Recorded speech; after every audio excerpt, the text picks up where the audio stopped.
To stay in the fight, we must first identify the attacks. Do we got any NFL fans that will be watching the fights today?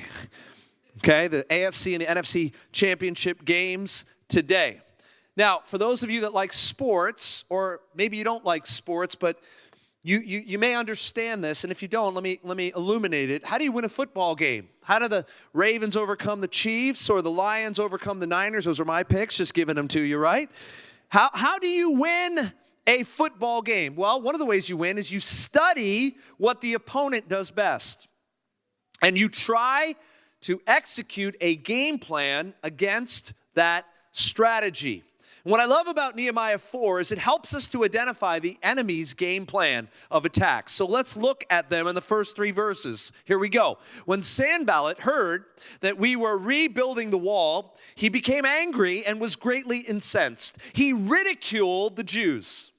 And in the presence of his associates and the army of Samaria, he said, "What are those feeble Jews doing? Will they try to restore their wall? Will they offer sacrifices? Will they finish in a day? Can they bring the stones back to life from those heaps of rubble burned as they are?"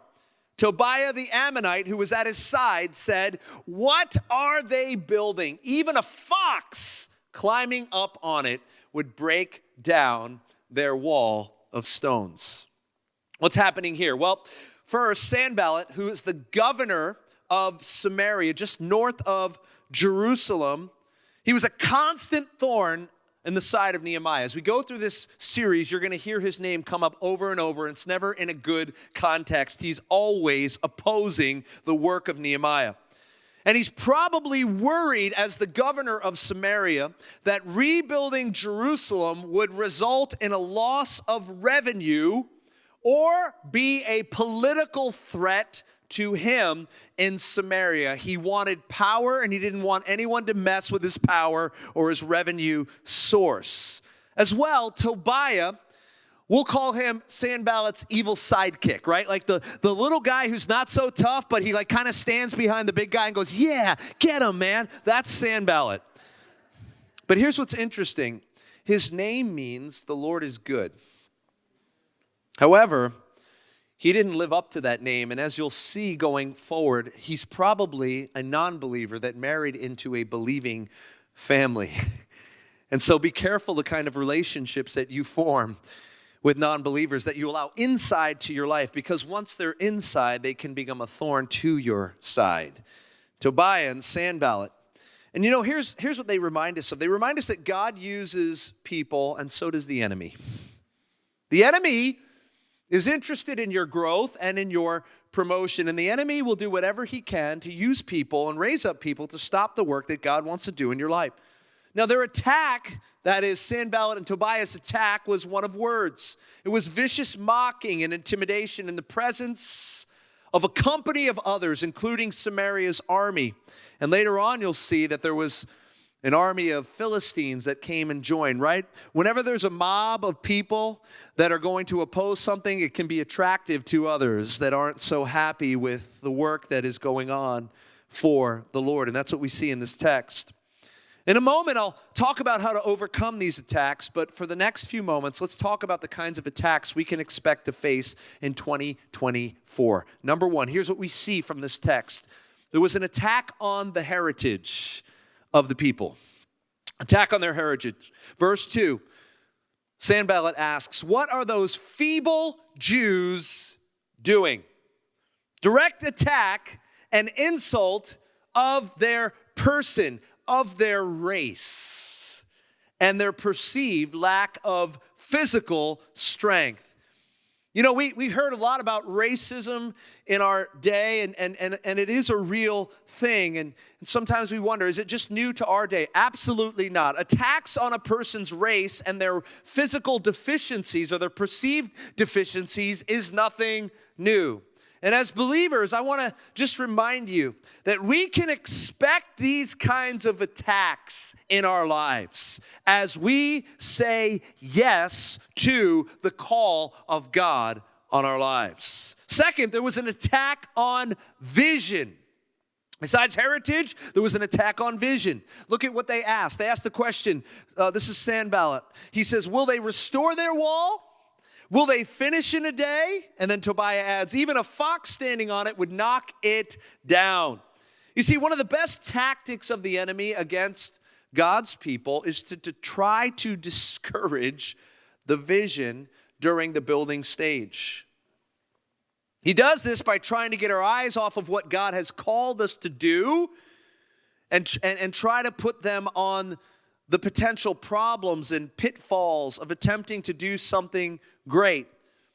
This is how it works for those of us that may be parents. Here's an example, right? We dedicate our kids to the Lord, and I've done that. We raise them in the Lord, and we inspire them with godly vision, and sometimes they still make bad choices. And there are moments that happen, and this may be happening to you, where hell whispers, I'm going to ruin them. No matter what you've done, what I'm going to do is going to take them down. What the enemy's job in that moment is to keep our eyes on what is seen and temporary, not on what is unseen and eternal. And I can tell you that that's something that I was battling with this week. As soon as I got that news about our HVAC, right? We're moving forward. 2 services, fill the building, place for people to worship comfortably and hear Jesus. And boom, we have an HVAC go down. There's an attack. How about an attack on the next attack that we see, an attack on the worship of God? On our worship of God.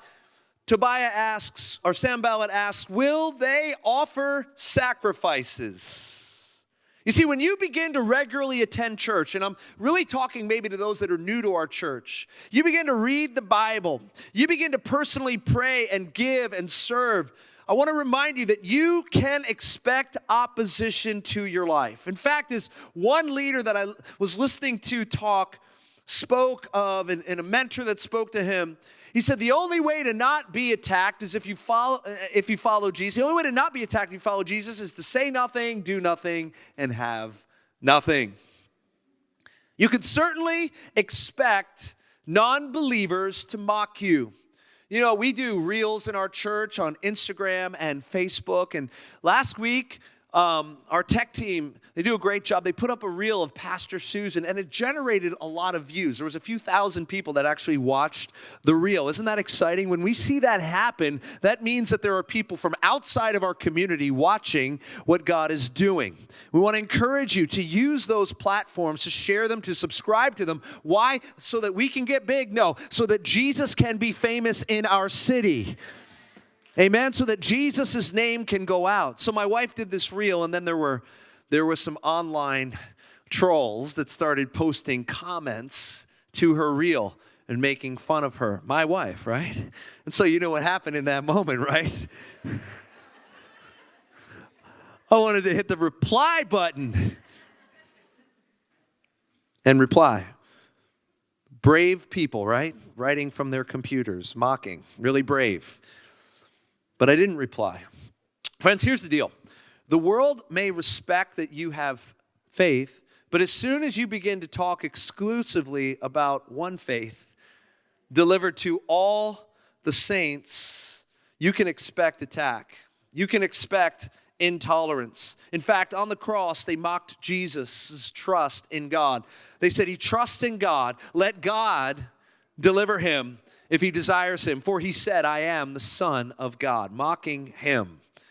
So if Jesus faced it, you are going to face it. So there was an attack on heritage. There was an attack on vision. There was an attack on the worship of God. Next, there was an attack on memory. Check this out. They asked the question, can they bring these stones back to life from those heaps of rubble burned as they are? You know what this is, friends? This is a direct dig against the past sins of the Israelites, which had led to the destruction of the city, Jerusalem, at the hands of Nebuchadnezzar. Literally, he came in 100 plus years prior and tore the temple and the walls down brick by brick and burned the city with fire.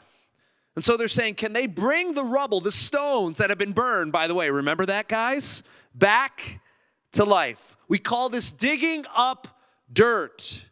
Friends, when we begin to move forward as believers, the enemy loves to pull us back into the past, To our past traumatic moments, remember what you went through. Remember what happened to you. Our past failures, remember when you messed up. Remember when you did this and it didn't work. Bring us back to the consequences of our bad choices. You're in this situation today because of choices that you made. And he does this in order to stop our progress. Now, you may be surprised to know that I did not come out of the womb speaking in tongues and preaching the gospel. I was not always a good Christian boy. In fact, I'm not very proud of the fact that I hurt a lot of people in my past with my sinful actions. As a Christian, I've made plenty of mistakes that have caused me harm and even harm to some of my loved ones. You know that every week I go home after preaching and I have to battle this thought that I could have said this better. I should have nailed it with this illustration. I wish that I had conveyed this with more grace. Now listen, friends, if you're not careful in your life, the healthy goal of tweaking and sharpening and growing can become a relentless exercise in perfection. But I want to remind you of something here today. God has not called us to be perfect. He has called us to trust in His perfect Son. His Son, His perfection, His record, His righteousness, His goodness, His faithfulness, His love that we receive by faith in Him. But the enemy still loves to remind us of our past memory, our failures. And as your pastor, I want you to be aware of his schemes and tactics so that you can stand your ground and stay in the fight. I want to remind you that the only opinion that matters of you is the one that Jesus has spoken over your life, which calls you beloved and His and redeemed and adopted and son and daughter of the Most High God. So besides heritage and our memories and the other ones that we've mentioned, how about this one? Here's a bad one.